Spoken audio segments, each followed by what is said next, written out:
स्थापना दिवस के इस गौरवपूर्ण अवसर पर आप सभी के बीच उपस्थित होकर मुझे बहुत खुशी का अनुभव हो रहा है। विश्वविद्यालय परिवार के सभी सदस्यों, शिक्षकों, अधिकारियों, कर्मचारियों, शोधार्थियों, विद्यार्थियों तथा पूर्व छात्रों को इस गौरवशाली अवसर पर हार्दिक बधाई एवं शुभकामनाएं। यह अत्यंत हर्ष का विषय है कि आज हिमाचल प्रदेश विभिन्न विश्वविद्यालय विभिन्न क्षेत्रों में असाधारण योगदान देने वाले उन विशिष्ट लोगों का सम्मान कर रहा है जिन्होंने अपने बेहतर कार्य, समर्पण, नेतृत्व एवं सेवा भाव से न केवल अपने क्षेत्र में नए प्रतिमान स्थापित किए हैं बल्कि राष्ट्र और समाज के विकास में भी उल्लेखनीय योगदान दिया है। ऐसे सभी माननीय लोगों को मैं हृदय की गहराई से अभिनंदन करता हूं। 22 जुलाई 1970 को स्थापित यह विश्वविद्यालय केवल एक शैक्षणिक संस्थान नहीं है बल्कि यह प्रदेश की बौद्धिक चेतना, सांस्कृतिक अस्मिता और सामाजिक परिवर्तन का महत्वपूर्ण केंद्र बना हुआ है। मैं इस लिखित भाषण के अलावा कुछ बातें आपके सामने करना चाहूंगा।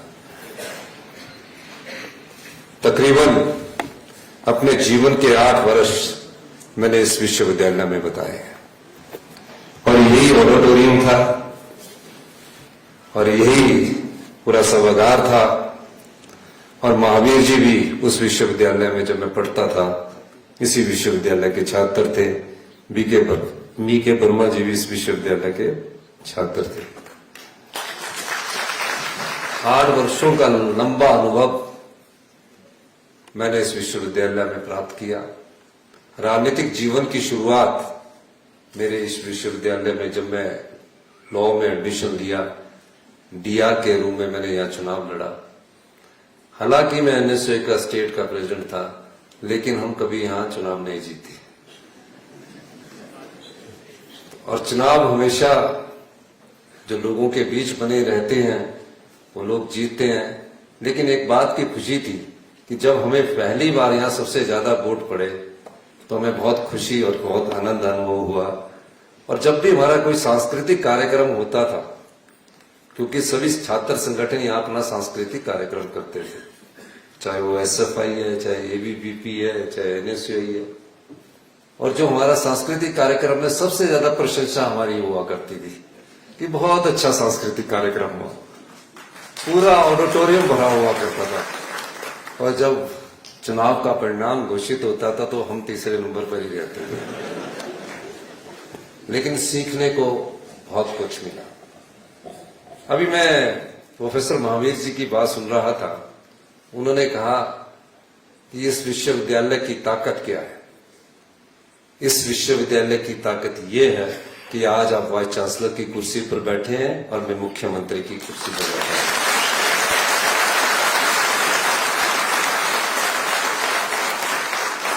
इस विश्वविद्यालय की ताकत वो है कि देश के स्वास्थ्य मंत्री, हेल्थ मिनिस्टर जय प्रकाश नड्डा जी आज दिल्ली में केंद्र का नेतृत्व कर रहे हैं। अभी मैं राजनीतिक ताकत का एहसास करवा रहा हूं। इस विश्वविद्यालय की ताकत ये है, जब हम अपने जीवन काल में थे, छात्र जीवन काल में थे, युवा काल में प्रवेश कर रहे थे, तो राष्ट्रीय स्तर पर 3 बड़ी ऑर्गेनाइजेशंस हुआ करती थी, एनएसयूआई, एबीवीपी और एसएफआई। तीनों को राष्ट्रीय स्तर पर इसी विश्वविद्यालय ने, चाहे वो राकेश सिंघा जी है, चाहे जेपी नड्डा जी है, चाहे आनंद शर्मा जी है, पूरे देश का प्रतिनिधित्व इस विश्वविद्यालय की ताकत में दिया। इस विश्वविद्यालय की ताकत यह है कि प्रोफेसर राज बहादुर जी बैठे हैं आईजीएमसी में। इससे पहले सारे मेडिकल कॉलेज के टेस्ट ये विश्वविद्यालय आयोजित करता था और पूरे देश के जो बेस्ट डॉक्टर है वो इस विश्वविद्यालय की ताकत से बनकर निकलेंगे, चाहे कहीं भी चले जाइए। धीरे धीरे विश्वविद्यालय बड़ा हुआ, स्वरूप बदला।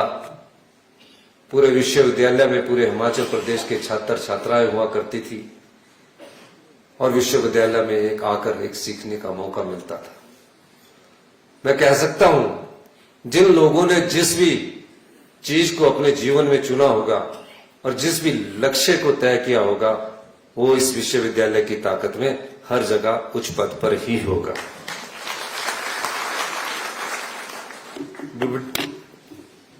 पिछले 3 साल से हमारी सरकार है, 3 साल 7 महीने और 10 दिन 11 दिन आज हो गए हैं। प्रदेश व्यवस्था परिवर्तन के दौर से गुजर रहा है। क्या होती है व्यवस्था परिवर्तन? जहां जनता की सोच, जनता के दर्द, जनता की पीड़ा को, उनकी पीड़ा को योजनाओं में ढाला जाए और योजनाओं को अपनाया जाए, योजनाओं को लागू किया जाए, उसे व्यवस्था परिवर्तन कहते हैं। आपके 57वें स्थापना दिवस पर मैं कुछ सरकार के बारे में भी बात करना चाहूंगा। इस विश्वविद्यालय का तो मैं छात्र रहा हूं। जब हमने सत्ता संभाली थी, उस समय प्रदेश गंभीर आर्थिक संकट से गुजर रहा था। मैं किसी पर टिप्पणी नहीं करना चाहता इस मौके पर। प्रदेश कर्ज के बोझ के तले दबा हुआ था। मैंने अधिकारियों से बैठक की, मैं पहले कभी मंत्री नहीं हुआ करता था। मैंने उनसे पूछा कि दोबारा से भारतीय जनता पार्टी की सरकार आती तो वो कैसे प्रदेश को आगे बढ़ाती। एक ढर्रा था कि जो फाइल आ रही है उसी ढंग से हम सोच विचार करके आगे बढ़ रहे हैं। ये 40 साल से एक ऐसी व्यवस्था पर चल रही थी और 1 महीने तक हमने मंत्रिमंडल का विस्तार नहीं किया। मैंने जहां फाइनेंस की मीटिंग ली, वहां शिक्षा की मीटिंग भी ली, वहां हेल्थ की मीटिंग भी ली, सभी डिपार्टमेंट्स की मीटिंग ली। पाया गया कि पैसा कहां से आएगा। और जो हमारे पर कर्जा चढ़ा हुआ था 76,760 करोड़ रुपए का, उस कर्जे को चुकाने के लिए हमें कर्जा लेना पड़ रहा था। और जो कर्जा होता है, क्योंकि आप विश्वविद्यालय के और हिमाचल के लोग हैं, जो कर्जा होता है वो हमारी जीडीपी के तहत रिजर्व बैंक ऑफ इंडिया और गवर्नमेंट का फाइनेंस डिपार्टमेंट तय करता है। ऐसे कर्जा नहीं मिलता। अब हमारे पास समस्या ये थी, कर्जा भी हमको देना है और जो शिक्षा का स्तर था, वो गुणात्मक शिक्षा के स्तर का जब आंकलन किया गया, केंद्र की सरकार, भारतीय जनता पार्टी की सरकार ने आंकलन किया, जयराम ठाकुर जी मुख्यमंत्री थे, कि क्वालिटी एजुकेशन में सरकारी स्कूलों में पढ़ने वाले बच्चों की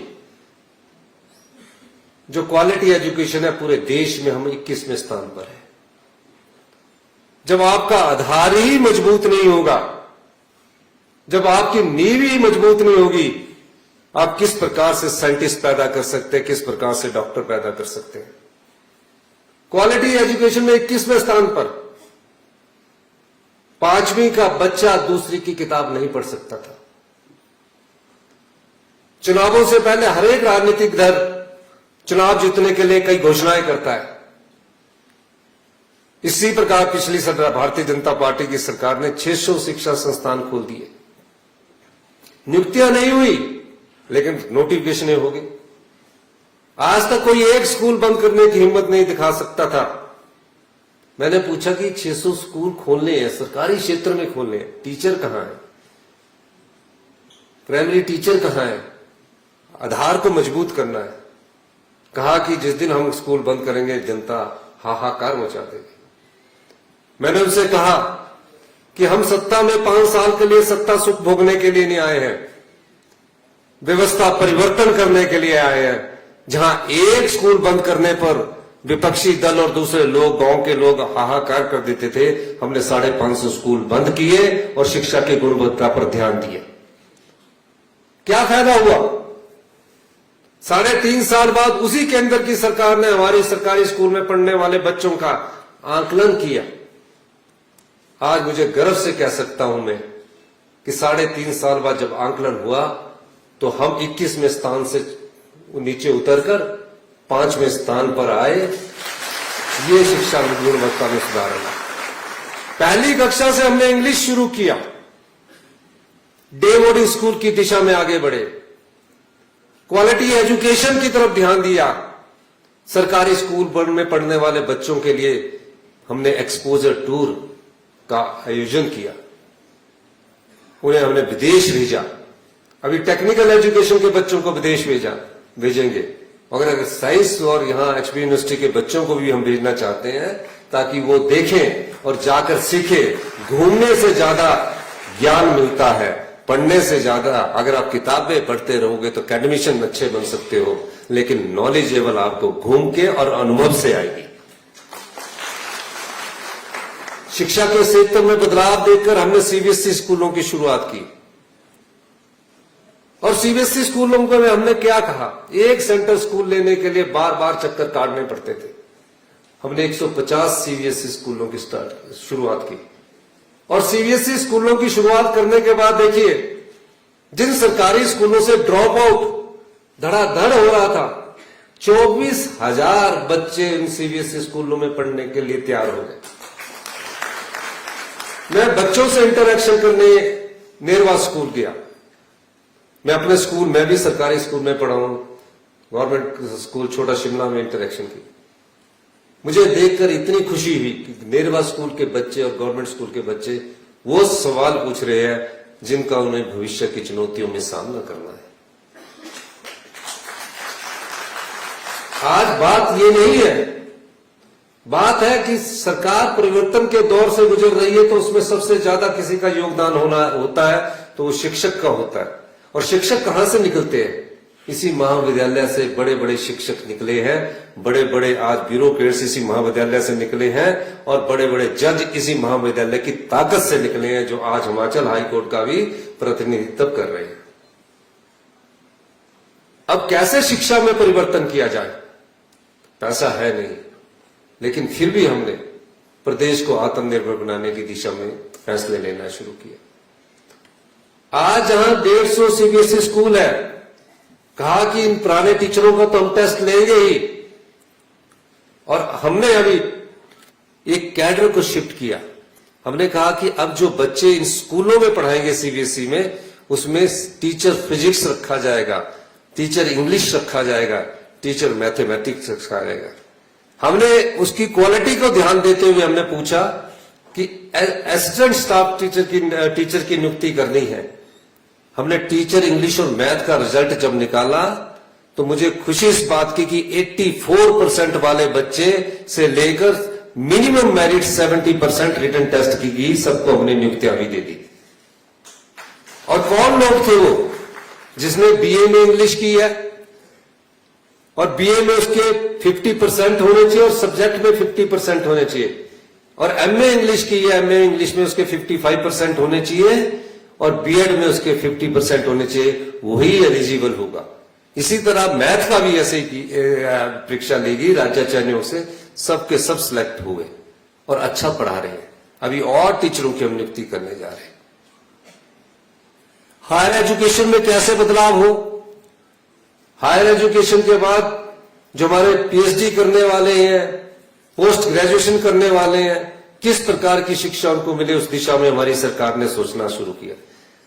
इस सभागार में बैठकर भी कोई शिक्षा संस्थान का कोई हमारे पास स्टूडेंट्स भी हमारे पास आया नहीं कि हमें नई टेक्नोलॉजी के साथ जाना है, क्योंकि जो भविष्य की टेक्नोलॉजी है, AI, green hydrogen, quantum computing, ये भविष्य की टेक्नोलॉजी है। ये जो सॉफ्टवेयर इंजीनियरिंग की मांग धीरे धीरे एमसीए आईटी वालों की कम होती जा रही है। आने वाले समय की जो टेक्नोलॉजी, हमने उसको अपनाने की दिशा में कदम बढ़ाया। महावीर जी से मेरी बात हुई, क्योंकि ये खुद साइंटिस्ट हैं और इन्होंने बहुत जल्दी उसको अपनाया। आज इस विश्वविद्यालय में मुझे खुशी है कि बीटेक एआई में शुरू करने जा रहे हैं, और जो भी सब्जेक्ट ये शुरू करने जाएंगे, जो भविष्य की एजुकेशन है, हमारी सरकार इस विश्वविद्यालय को पूरी मदद करेगी। पहला साइंस कॉलेज जो अगले साल से काम करना शुरू कर देगा हमीरपुर में, जिसके लिए 100 बीघा जगह ले ली गई है। अब उसकी मेरे सवेरे ही इनसे बात हो रही थी कि उसमें जो टीचर है उसका एक परफॉर्मा बनाइए, और उन टीचरों को हम पब्लिक सर्विस कमीशन के थ्रू साइंस कॉलेज में रखेंगे। पहला साइंस कॉलेज हमीरपुर में शुरू होने जा रहा है। नेक्स्ट एकेडमिक सेशन से वो साइंस कॉलेज स्टार्ट हो जाएगा। स्पेशलाइजेशन चाहिए आज बच्चों को, बच्चे सीखना चाहते हैं, बच्चे अपना भविष्य खुद तय कर रहे हैं। हमारे समय भविष्य हमारे माता पिता तय करते थे कि डॉक्टर बनना है, इंजीनियर बनना है। आज बच्चे अपना भविष्य खुद तय कर रहे हैं। उनका भविष्य तय करने की आज माता पिता को जरूरत नहीं, वो गाइड कर रहे हैं। मैं एक विश्वविद्यालय में गया, मैं 2 विश्वविद्यालय में लंदन में गया, एक LSE को देखा और एक ऑक्सफोर्ड को देखा। LSE एक कैंपस, मैंने सोचा बहुत बड़ा कैंपस होगा, मेरी बेटी की वहां एडमिशन हुई तो मैं भी देखने गया, छोड़ने गया, उसने बोला तो एक बिल्डिंग में। तो मैंने पूछा उनसे कि एक बिल्डिंग में कोई कैंपस इतना बड़ा है ही नहीं, कई बिल्डिंगों में कई कॉलेज चल रहे हैं। तो हमने कहा कि हमारे यहां तो कैंपस 400-500 बीघा से कम होता ही नहीं है, तो उनका भी नाम बिक रहा है। मैंने अभी फाइनल करके आई बेटी से, मैंने बोला क्या पढ़ा, क्योंकि अपने बच्चे को पूछना होता है। कहते हमारा तो दिल्ली यूनिवर्सिटी इससे बेस्ट है, एग्जाम देने हैं, नाम बिक रहा है। उसी तरह हमारे हिमाचल प्रदेश विश्वविद्यालय में क्वालिटी बिक रही है, नाम भी बिक रहा है। तो ये सब चीजों को कैसे आपने नाम बनाना है, जब आप नई टेक्नोलॉजी को अपनाएंगे तब आप आगे बढ़ेंगे। और इस दिशा में विश्वविद्यालय सही समय पर सही फैसले ले रहा है। इसके लिए मैं विश्वविद्यालय के कुलाधिपति को मुबारकबाद देना चाहूंगा। आज टीचर भी कई लोग बैठे, हमारे टीचर्स बस भी, क्योंकि आपके घर से हम जब जाते हैं, दूसरा घर आप है जो हमें दिशा देते हैं, प्रेरणा देते हैं। आपसे इम्पीटस लेकर हम भविष्य की अगली सीढ़ी को चढ़ते हैं। मेरा ये मानना है कि हमें नए कोर्स शुरू करने चाहिए और नए कोर्स में एक्सपोजर विजिट भी आपका होना चाहिए। सरकार आपके साथ एक्सपोजर विजिट में, चाहे टीचर है चाहे स्टूडेंट्स है, आप एक्सपोजर विजिट बनाइए, सरकार आपको के लिए उसके लिए पैसा मुहैया करवाएगी। टीचरों को भी जाना चाहिए। दूसरा, हमने जब सरकार बनी तो मैं इसलिए भी फायदा उठाना चाह रहा हूं इसका कि कुछ चीजें आपको जानकारी देनी जरूरी है। हेल्थ की मीटिंग ली, हर हॉस्पिटल में जाते हैं, डॉक्टर राज बहादुर जी भी बैठे, 1000 करोड़ का हिमाचली इलाज प्रदेश से बाहर करवाते हैं। सारे बेस्ट डॉक्टर हिमाचल के IGMC से निकले, पूरे देश में अपना नाम कमा रहे हैं, सारे बेस्ट डॉक्टर। हेल्थ के सेक्टर में क्या किया जाए, मैंने इंटरेक्शंस किया डॉक्टरों से, फैकल्टीज मेंबर से इंटरेक्शन किया और गहराई से देखा कि आम आदमी को कैसे हेल्थ की सुविधा का उचित लाभ मिले। मेरी सिफारिश है, मेरा चेकअप हो जाएगा, फैसिलिटीज होगी तो मिल जाएगी, वरना मेरे को यहां से ट्रांसफर कर दिया जाएगा कि PGI जाओ, या तो फिर मैं प्राइवेट हॉस्पिटल में जाऊंगा। तो कारण क्या है, कभी विचार नहीं किया गया। 19 साल पुरानी MRI मशीन है, जब हमारे घर में लैंडलाइन फोन होते थे तब की मशीन लगी है, और आपके हाथ में 5G मोबाइल फोन है। आप गूगल से भी कुछ आर्टिफिशियल नॉलेज ले ही लेते हैं। 19 साल पुरानी मशीन है, 15 साल पुराने एक्सरे, अल्ट्रासाउंड है। डायग्नोस्टिक सिस्टम कैसा है आपका, जब विचार किया गया तो बहुत पुराना है। पता लगा जिसकी सिफारिश है उसका धक्का धुक्का देकर इस मशीन से देख लिया जाता है, जिसकी सिफारिश नहीं है वो आम परिवार का आदमी जिसकी कोई अप्रोच नहीं है, वो हॉस्पिटल जाता घंटों बैठा रहता है, इलाज के लिए तरसता और फिर बाद में जाकर वो प्राइवेट हॉस्पिटल में चला जाता है। हमने हाई एंड मेडिकल टेक्नोलॉजी की दिशा में सोचना शुरू किया। एम्स में हमने ऑफिसर्स को भेजा, अधिकारियों को भेजा। जो मशीन आज एम्स की MRI 3 टेस्ला की आज एम्स में लगी है, वही मशीन हमने चमियाना, IGMC, टांडा और नेरचौक हमीरपुर मेडिकल कॉलेज में स्टैब्लिश कर दी है। मैंने कहा सारे एक्सरे हटा दो, सारे अल्ट्रासाउंड हटा दो, सारे CT स्कैन हटा दो, ताकि हमारे लोगों को अच्छा इलाज मिले।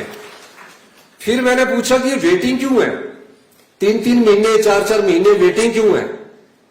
अगर किसी का अल्ट्रासाउंड करना है तो 2 दिन की वेटिंग है, CT स्कैन करना तो 3 दिन की वेटिंग है। अभी मैंने डायरेक्शन दी कि 0 वेटिंग होनी चाहिए। हेल्थ और एजुकेशन में हमारे पास कोई कमी नहीं है। पहले ये पता लग जाए जो वहां आदमी जा रहा है कि मुझे बीमारी क्या है, बीमारी का ही नहीं पता लगता। आप लोग नहीं समझ रहे, क्योंकि मैं मेडिकल एजुकेशन का मिनिस्टर भी हूं, साथ में फाइनेंस मिनिस्टर भी हूं।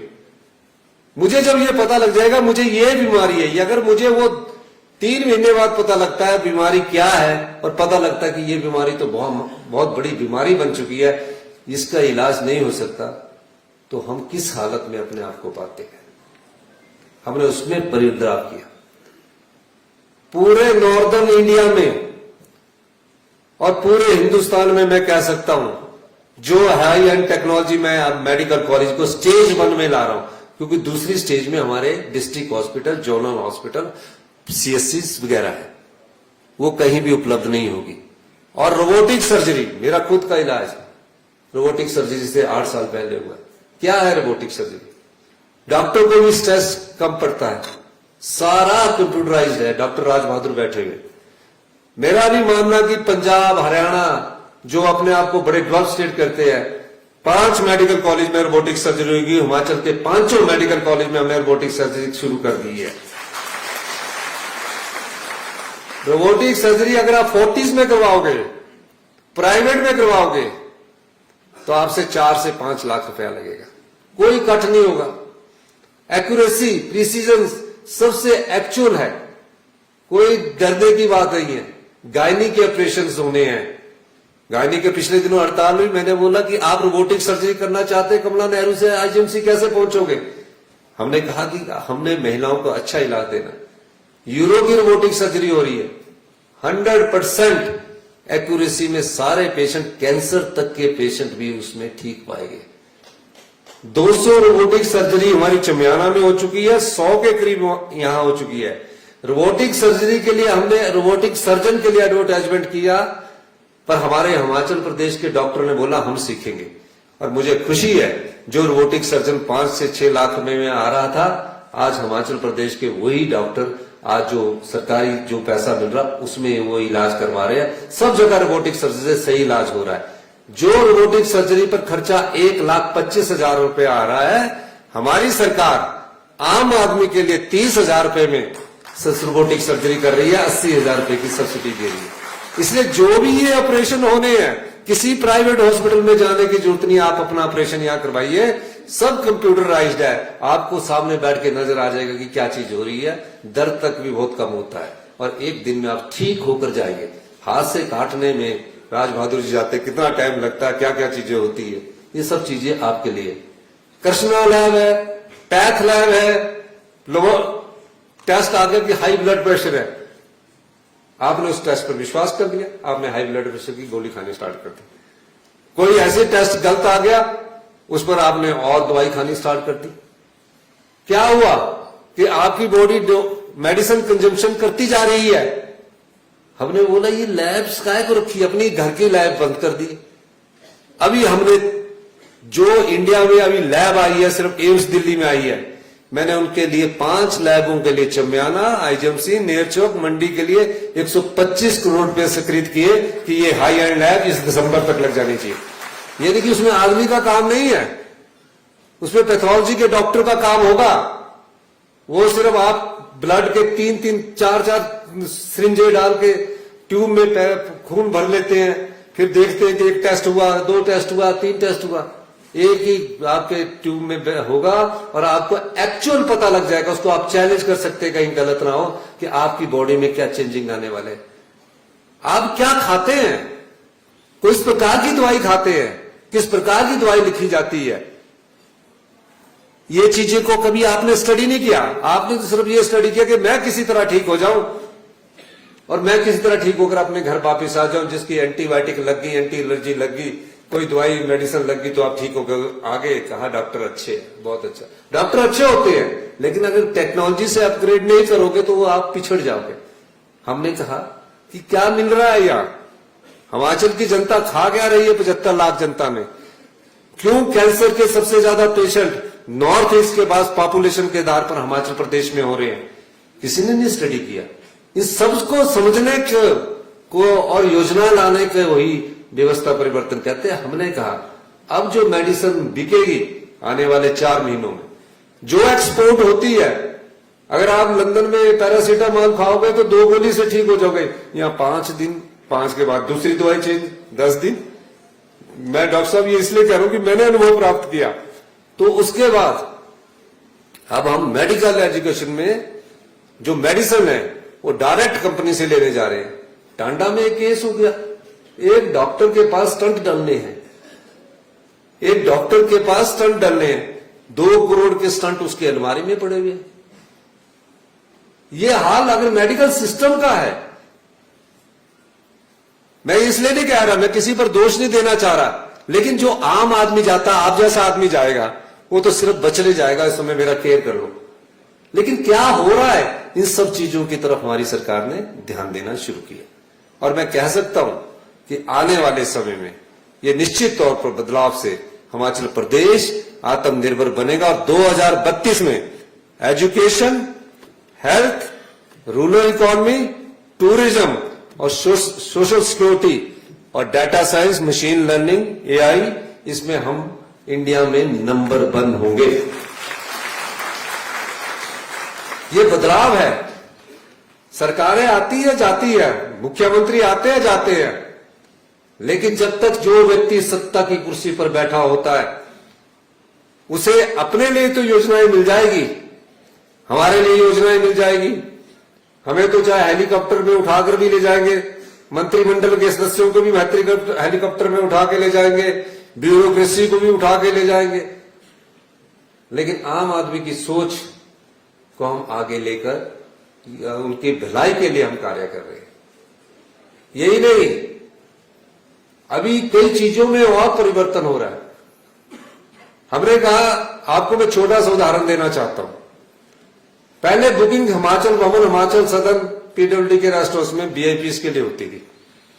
वीआईपी आएंगे, वीआईपी को कमरे मिलेंगे, आम आदमी नहीं जा सकता था।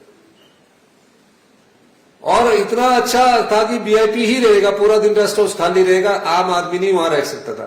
हमने उसमें भी कहा, आम आदमी ऑनलाइन पर जो करेगा, अगर एमएलए भी ऑनलाइन पर करेगा तो उसको बुकिंग मिलेगी, एक समान किराया लगेगा।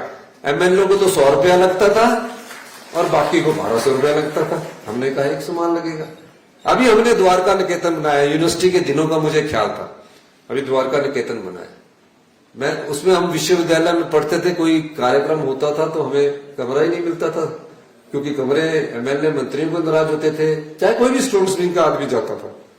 अभी हमने द्वारका निकेतन में हॉस्पिटल में जाने के लिए और हिमाचली के लिए जो स्टूडेंट्स जाएंगे, कोई एडमिशन लेने जाएगा, कोई एम्स में जाएगा चेकअप कराने के लिए, हमने स्पेशल रिजर्व कमरे बनाए हैं। और वो द्वारका निकेतन हमारा बनकर 1-2 महीने में तैयार हो जाएगा। स्टूडेंट्स के वो 24 से 25 बच्चों के लिए हमने कमरे रखे। क्यों रखे? ताकि जब बच्चा एक्सपोजर होता है तो उसको ये पता लगता है कि कल को वो कोई बड़ा साइंटिस्ट या डॉक्टर बनता है तो इस समाज की तो सेवा करेगा। और मैं आपको बताना चाहता हूं, 12 लाख रुपए तक की आय के बच्चे जो है, मैं यूनिवर्सिटी के बच्चों को कहना चाहता हूं, अगर आपके एक परिवार में 12 लाख की आय है, हमारी सरकार ने देश में पढ़ने के लिए भी और देश में पढ़ने के लिए भी 1% ब्याज की दर से आप 20 लाख रुपए का लोन उठा सकते हैं। इसके लिए आपको हायर एजुकेशन के डायरेक्टर के पास एप्लीकेशन देनी है, ताकि मां बाप पर बोझ ना पड़े। यानी कि जिस परिवार में 1 लाख की आय है, हमने 12 लाख की आय निश्चित की है। क्यों की है? अगर कोई बच्चा पीएचडी में बाहर सिलेक्ट हो जाता है, फेलोशिप मिलता है, थोड़े पैसों की कमी के कारण वो अपनी पढ़ाई छूट जाता है, तो इसको जोड़कर वो अपनी पढ़ाई पूरी कर दे। और 1% का ब्याज पैसा कब लेंगे हम उनसे? जब वो अपना रोजगार प्राप्त करेगा। इस योजनाओं का आपको लाभ उठाना चाहिए। इसी तरह रूरल इकोनॉमी क्या है? इकोनॉमिक्स के स्टूडेंट्स बैठे होंगे, 80% हम लोग गांव में रहते हैं, और जो 80% हम लोग गांव में रहते हैं, और हिमाचली जो 75 लाख की जनसंख्या है अभी तो, और आने वाले सालों में हमारी जनसंख्या में कमी होनी शुरू हो चुकी है, तो उनका या तो एक घर है या 2 घर है, या गांव में घर है, या उन्होंने कोई फ्लैट ले रखा है, या किसी ने फ्लैट चंडीगढ़ या दिल्ली में ले रखा कि चंडीगढ़ दिल्ली में। हम 80% गांव में रहने वाले जो लोग हैं उनके हाथ में पैसा कैसे दे? पहली बार हिंदुस्तान में कोई ऐसी सरकार है जो दूध का समर्थन मूल्य 61 रुपए दे रही है। 61 रुपए दे रही है। कल ही मैं एक आदमी से बात कर रहा था, उसने कहा जी मेरे पास 51 रुपए, जो अभी 51 रुपए के हिसाब से 26,000 रुपया घर मिल रहा है। अगर आप 61 की नोटिफिकेशन जल्दी करते हैं जो आपने बजट में की है, 36,000 रुपया मुझे घर बैठकर 20 किलो दूध का मिलेगा, क्योंकि सरकार उससे दूध खरीद रही है। अगर आप नेचुरल फार्मिंग की तरफ जाएंगे, ऑर्गेनिक फार्मिंग की तरफ नहीं जाएंगे, नेचुरल फार्मिंग की तरफ जाएंगे, अगर आप हल्दी उगाते हैं तो 150 रुपया किलो सरकार उठा लेगी, मक्की 50 रुपए किलो सरकार रहेगी, गेहूं 80 रुपए किलो सरकार लेगी। क्यों लेगी सरकार? सरकार 500 करोड़ रुपया रूरल इकोनॉमी में डाल रही है, क्योंकि इस संपदा में 80% जो गांव में बैठे हुए लोग हैं उनका भी अधिकार बनता है। अभी तक जो हमारा रेवेन्यू एक्सपेंडिचर है, मैं बताना चाहता हूं, अगर हम 100 रुपया कमाते हैं उसमें से 70 रुपया हमारा जो है सरकारी कर्मचारियों की पेंशन, पे, ब्याज और मूलधन पर चला जाता है। तो हम ग्रामीण अर्थव्यवस्था को मजबूत कैसे करेंगे? अगर हमने अपनी पर कैपिटा इनकम को मजबूत करना है तो ग्रामीण अर्थव्यवस्था में 80% रहने वाले लोगों को पैसा कैसे देंगे? नेक राम जी पद्मश्री से सम्मानित है, ये जानते हैं कि जितना काम हिमाचल प्रदेश की सरकार इसमें कर रही है, क्योंकि आत्मनिर्भर हिमाचल के लिए हमें अपनी प्रोडक्ट को भी ब्रांडिंग करने की जरूरत है। इलेक्ट्रिकल व्हीकल की बात कर रहे हैं, आने वाले 5-7 सालों में हिमाचल प्रदेश में बहुत कम डीजल और पेट्रोल की गाड़ियां होगी, आपके पास भी इलेक्ट्रिकल व्हीकल होगी। हमने कहा अभी 1000 बसेज हम इलेक्ट्रिकल व्हीकल की ले रहे हैं। अभी बैटरी स्टोरेज की बात चल रही थी, ग्रीन हाइड्रोजन की बात चल रही थी। अगर कोई स्टेट इस देश में ग्रीन हाइड्रोजन में नंबर 1 बन सकती है तो हिमाचल प्रदेश बन सकती है, कोई और स्टेट नहीं बन सकती। और भविष्य की जो एनर्जी है वो ग्रीन हाइड्रोजन है। अभी जैसे लैंडलाइन चेंज हुआ, मोबाइल चेंज हुआ, ये जो एनर्जी आएगी 5-7 सालों में ग्रीन हाइड्रोजन की हमारी एनर्जी होगी। हम उस पर काम कर रहे हैं, क्योंकि पानी हमारे पास है, रिन्यूएबल पावर हमारे पास है, 14,000 मेगावाट बिजली हम हार्नेस करते हैं। तो कौन स्टेट होगा? उसमें अबानी ग्रुप भी बहुत पैसा इन्वेस्ट कर रहा है, अदानी भी बहुत पैसा इन्वेस्ट कर रहा है। और जिस प्रकार से माननीय हमारे महावीर जी ने इसको चुना है, इस पर सर्च वर्क के लिए आगे बढ़ेंगे। मैं मानता हूं कि आने वाले समय में Himachal Pradesh university green hydrogen के लिए एक नोडल यूनिवर्सिटी होगी। यही नहीं,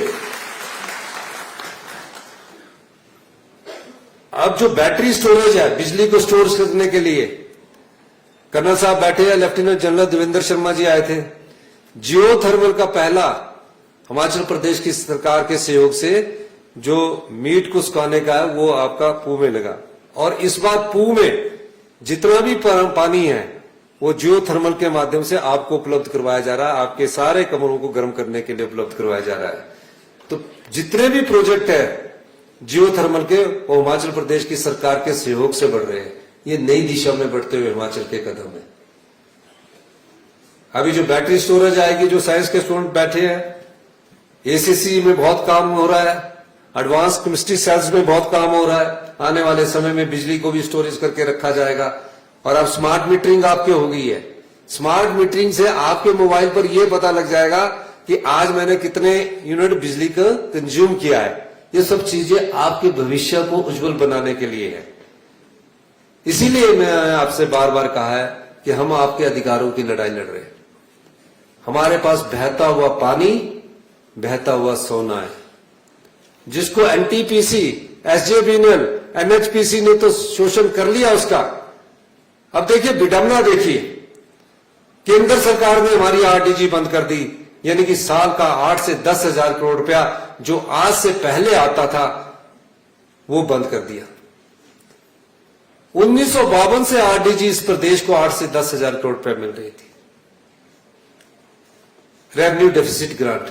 और आर्टिकल 275 ऑफ द कॉन्स्टिट्यूशन ने यह राइट दिया है कि पहाड़ी राज्य कभी भी सामर्थ्य नहीं हो सकते हैं, उनकी आय के साधन सीमित है, उनका व्यय ज्यादा हो सकता है। आय और व्यय के बीच के पाटने को लिए आरडीजी का प्रबंध संविधान के द्वारा 275 आर्टिकल के द्वारा दिया गया, उसको बंद कर दिया गया। अब सरकार कैसे चलेगी? जब आपके बजट से हर साल 10,000 करोड़ रुपया काट दिया जाए जो 1952 से मिल रहा था, हमने उस चुनौती का भी सामना किया।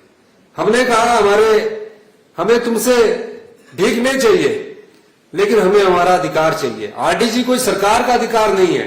16 फाइनेंस कमीशन ने 2026 से लेकर 2031 तक आरडीजी जो बंद की, उसके बाद सरकार चलाने में दिक्कत आई।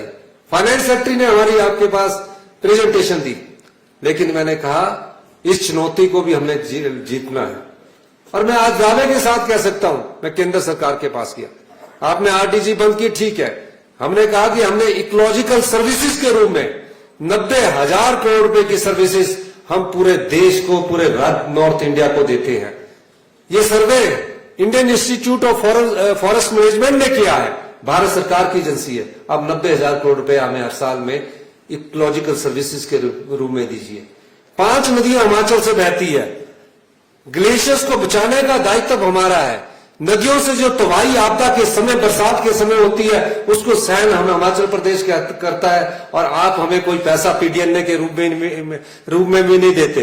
इन 5 नदियों से जो बिजली पैदा होती है वो एनटीपीसी, एनएचपीसी उसका लाभ उठा लेती है। हमारा बजट 58,000 करोड़ से राज्य ने पहली बार इतिहास में अपना बजट 4,000 करोड़ करके 54,000 करोड़ का दिया। हमारे पानी से बनी हुई जो कंपनी है SJVN, सतलुज जल विद्युत निगम, उसका हर साल का बजट 67,000 करोड़ रुपए का है। मैंने कहा इस अधिकार में हमें अंश चाहिए। क्यों नहीं चाहिए? 5 नदियां बहती यहां से, पंजाब से कोई नदी थोड़ी बहुत बहती है। Food wall of Punjab India का कहलाता है, हम देते हैं। 68% हमारी फॉरेस्ट लैंड है, जिसमें 30% जंगल है। उस जंगल के रूप में 16 फाइनेंस कमीशन ने मानक तय किए हुए हैं कि हम आपको पैसा देंगे, हमें नहीं मिला। ये अधिकार है, ये हमारा राइट है। आज हम lungs of the northern India कहलाते हैं, क्योंकि नॉर्थ इंडिया में को जितनी भी स्वच्छ जलवायु वायु जाती है वो हिमाचल प्रदेश से जाती है। आज हम water wall of the northern India कहलाते हैं। तो हम क्यों कहलाते हैं? क्योंकि 5 नदियां किसी राज्य से निकलती है। उत्तराखंड से भी 2-3 नदियां निकलती है, जम्मू कश्मीर से भी 5 नदियां हिमाचल से निकलती है। और जब समझौते की बारी आई किशाऊ बांध पर, मैंने कहा हम अपना पानी नहीं देंगे। पानी मैंने उस एग्रीमेंट को जो पिछली सरकार ने किया हुआ था किशाऊ बांध पर, मैंने उसको कैंसिल कर दिया। मैंने कहा आप हमें अधिकार नहीं देते, अगर आप हमें पैसा नहीं देंगे, हमारे शिक्षा संस्थान मजबूत कैसे होंगे, हमारे हेल्थ सेक्टर मजबूत कैसे होंगे, हमारी सड़कें मजबूत कैसे होंगे, हम अपने लोगों को पीने का स्वच्छ पानी कैसे उपलब्ध करवाएंगे? क्योंकि पहाड़ी राज्य का मतलब ये नहीं है कि उसके अधिकार एमपी ना होने के बाद भी, कम एमपी होने के कारण उसके अधिकार उससे छीन लिए जाए। सबसे ज्यादा देश में बलिदान अगर किसी प्रदेश ने दिया है तो हिमाचल प्रदेश के लोगों ने दिया है। 4 परमवीर चक्र एक छोटी सी राजधानी, एक छोटे से प्रदेश ने दिए। ये क्यों दिए हैं? फिर आप हमारा अधिकार नहीं देते। मीटिंग हुई होम मिनिस्टर साहब के सामने कि हमने पानी लेना है, उसमें उत्तराखंड के मुख्यमंत्री भी थे, मैं भी था, और उत्तराखंड और हिमाचल का यमुना का पानी दिल्ली को चाहिए था, राजस्थान को चाहिए था, हरियाणा को चाहिए था। अगर हम किशाऊ बांध पर समझौता नहीं करते तो आधा दिल्ली सूख जाता, गुड़गांव पूरा खाली हो जाता। तभी मैंने कहा कि पानी बहता हुआ सोना है। उन्होंने कहा कि हम आपको नहीं देंगे। मैंने बोला ये समझौता नहीं होगा, जब तक मैं मुख्यमंत्री हूं ये समझौता नहीं होगा। अगर आप हमें पानी के रूप में अधिकार नहीं देंगे, हम कुछ नहीं देंगे। उन्होंने कहा कि जो बिजली बनेगी इस पावर प्रोजेक्ट से, जब उत्तराखंड तैयार है, मैंने कहा कि उत्तराखंड में आप अपनी सरकार के मुख्यमंत्री को डरा सकते हैं, वहां हिमाचल में कांग्रेस की सरकार है, अगर आप समझौता नहीं करते तो मैं चलता हूं। ऐसी बात होम मिनिस्टर के सामने मैंने की जहां सारे अधिकारी थे। अंत में समझौता हमारे पक्ष में हुआ, और 5 साल बाद आज के रेट में अगर आज मिलते तो 600 करोड़ रुपया सरकार को आना था, 1,000 करोड़ रुपया उस पावर प्रोजेक्ट से हिमाचल प्रदेश की संपदा का आप लोगों को मिलेगा। उसी तरह हमने कहा कि सतलुज, लूरी, धौलासिब प्रोजेक्ट में हम उस प्रोजेक्ट को वापस लेंगे। आप कह रहे हैं बहुत अच्छे आदमी है, उनका कहने का क्या मतलब है? मैं समझाना चाहता हूं कि हम जो 100 रुपया कमाते हैं उसमें से 12 रुपये आपको हम देंगे, और हम जिंदगी भर 88 रुपये कमाएंगे। नुकसान हमसे, हमने कहा ये समझौता हमें मंजूर नहीं। आप 40 साल बाद प्रोजेक्ट हमें वापस दीजिए, जब आप कर्ज मुक्त हो जाएंगे उस प्रोजेक्ट की लागत के बाद आप पूरा उसके में हमें 30% दीजिए और 30% के बाद आप हमें 40% दीजिए और ये प्रोजेक्ट हमें वापस कीजिए। हमारा समझौता नहीं हुआ, उन्होंने हाई कोर्ट में रिट कर दी। मैंने कहा हम इस पैसे इसको हम टेक ओवर करेंगे। उन्होंने क्या कहा कि हिमाचल के पास कहां कर्जा, पे देने के लिए तो पैसे नहीं है, ये उन्होंने कहा। और ये क्या, मैंने बोला कि आप पैसे अपनी जेब से निकाल रहे हैं, अगर आप कर्जा उठा सकते तो क्या सरकार नहीं उठा सकती। और मैंने तीनों 1000 मेगावाट 686 मेगावाट के प्रोजेक्ट लेने के लिए हामी भर दी, जिससे हमको आने वाले सालों में 1500 करोड़ रुपए की आय होगी। ये सरकार की कटिबद्धता होती है।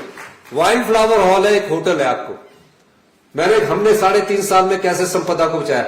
वाइल्ड फ्लावर हॉल है, 23 साल से हमको एक पैसा नहीं मिल रहा। वो हॉल हमारा, ये हमारा होटल पर कब्जा के रो रहे हैं, अधिकारी जा रहे हैं, नेतागण जा रहे रोते। मैंने कहा ऐसे बात नहीं बनेगी, सबसे बड़े यहां वकील खड़े करो। हम वाइल्ड फ्लावर हॉल का केस 23 साल बाद जीते। पैसा देने के लिए, समझौता करने के लिए बैग पिछले दरवाजे से आते रहे। मैंने बोला इसमें कोई समझौता नहीं होगा, क्योंकि प्रदेश की संपदा का मामला है। 401 करोड़ रुपया सरकार के खजाने में जमा करवाया और हर महीने उनसे हम 2 करोड़ रुपया ले रहे हैं। ये सरकार की कमिटमेंट होती है। जेएसडब्ल्यू, जो अधिकार आपके सोचे नहीं गए थे, 15 साल से आप मांग ही नहीं रहे थे। क्यों नहीं मांग रहे थे? सरकार में किस प्रकार का कार्य होता है वो मैं बताना चाहता हूं, और किस प्रकार से भ्रष्टाचार से को चुप रहना भी एक भ्रष्टाचार है। आपके हाई कोर्ट ने फैसला सुना दिया और हाई कोर्ट के फैसले के खिलाफ आपकी 1.5 साल तक अपील ही नहीं हुई, और जो अपील हुई वो वकील ऐसे है। 6% 150 करोड़ हमने उनसे लेना है, लेकिन 10 सालों से 15 सालों से पूछ ही कोई नहीं रहा। हाई कोर्ट ने हमारे विपक्ष में फैसला दे दिया, हम सुप्रीम कोर्ट गए, हमारी कमिटमेंट देखिए, हमने सुप्रीम कोर्ट में बड़े वकील खड़े किए। आज वो जेएसडब्ल्यू जो जिंदल का है, आज हमें 150 करोड़ रुपया हर महीने हमें दे रहा है, हर साल हमें देगा, वो भी हमारी सरकार की ट्रेजरी पर आया। ये कमिटमेंट होती है। इसीलिए मैंने कहा कि व्यवस्था परिवर्तन के दौर से हम गुजर रहे हैं। अगर इन्होंने हमारी आरडीजी नहीं काटी होती तो आज ही हम आत्मनिर्भर बन गए होते। और इस स्टेज से अगर मेरे से महावीर जी 100 करोड़ रुपया भी मांगते, आरडीजी ना काटी, तो मैं 100 करोड़ देने लायक भी अपनी ट्रेजरी का होता। ये कमी उससे आती है। यही नहीं, इनके समय देखिए आरडीजी मिलती रही। मैं कंपेरेटिव स्टेटमेंट इसलिए देना चाहता हूं, आरडीजी हमारे को 2026-27 तक मिलती रही, क्योंकि 5 साल बाद कोई कमीशन है वो रिकमेंड करता है। 15th फाइनेंस कमीशन ने 5 साल के लिए की, 16th फाइनेंस कमीशन ने 2026 से 2031 के बीच में की, जिसमें हमको मिलना चाहिए था। भारतीय जनता पार्टी के समय आरडीजी 47,000 करोड़ रुपए आई, और जो जीएसटी लगा उसका भी नुकसान हिमाचल प्रदेश को हुआ। बद्दी ब्रोटी वाला, जो कि 35% फार्मास्यूटिकल का एशिया का हब है, वहां से हमें 4,000 करोड़ रुपया वैट और एक्साइज के रूप में आता था। वैट और एक्साइज के रूप में 4,000 करोड़ रुपया आता था। केंद्र की भारतीय जनता पार्टी की सरकार ने आकलन किया कि जीएसटी लगने के बाद ये कम हो जाएगा, इनको जीएसटी कंपनसेशन सेस जो 3200 करोड़ रुपया हर साल मिलता रहा। 4700 करोड़ रुपया आरडीजी 2017 से 22 में आई, और जून 2022 में जीएसटी कंपनसेशन बंद हो गया।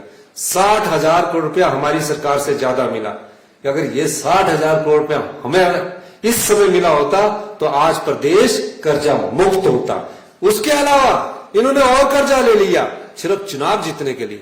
हम चुनाव जीतने के लिए नहीं है, पहले हम प्रदेश की सेवा करने के लिए आए हैं, और उसके बाद जनता की अदालत में जाकर जो हम कहते हैं कि हमने की है तो आप वोट दीजिए, लेकिन लोकतंत्र में जनता तय करती है कि अगली सरकार किसकी बनेगी।